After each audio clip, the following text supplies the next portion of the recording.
In the scriptural justice system, the highest of the high, the Most High, Yah, is the judge and jury, and the seed of Israel are his children. These are their stories.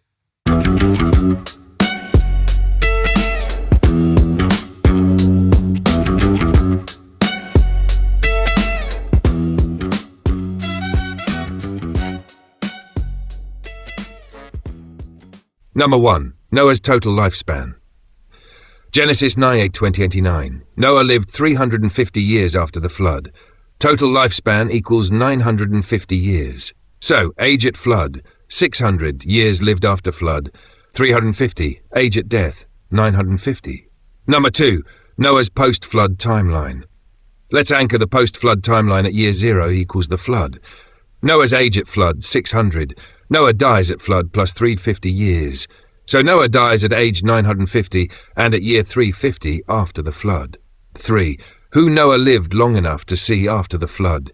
Here's where it gets very deep, because Noah lived long enough to see 10 generations after the flood, including Abraham's father Terah.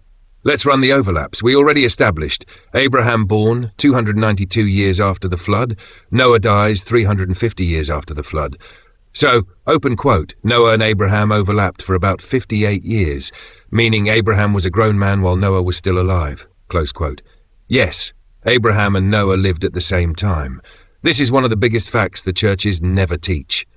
Now let's go generation by generation. Number 4. Noah's overlaps with post-flood generations. A. Shem, born before the flood, lived 500 years after the flood. Noah overlapped with Shem for all 350 post-flood years. B. Arphaxad, born flood plus 2. Noah died flood 350 overlap 348 years. C. Salah, born flood 35 overlap with Noah 315 years. D. Eber, born flood 65 overlap 285 years. Eber is the ancestor of all Hebrews, name root of Hebrew. Peleg, born flood 99 overlap 251 years. Born flood 29 overlap 221 years. Hak-G Serug, born flood 161 overlap 189 years. H. Nahor, born flood 100 overlap 160 years. Terah, Abraham's father, born flood 220 overlap 130 years. Noah was alive for 130 years of Terah's life. J. Abraham, born flood plus 292. Noah dies. Flood 50. Noah and Abraham overlap for 58 years. This is massive. Abraham was alive while Noah, the survivor of the flood, was still on earth. What this means spiritually and historically.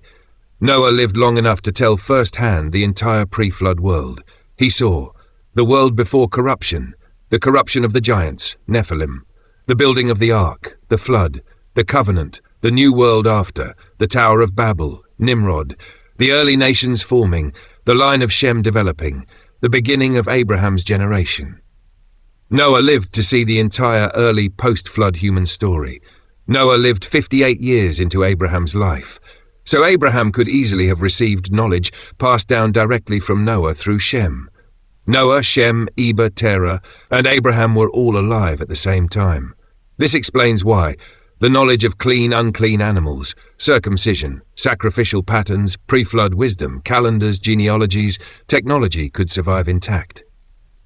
Number 6, final clear summary, easy screenshot. Noah, age at flood, 600, years after flood, 350, total 950 years.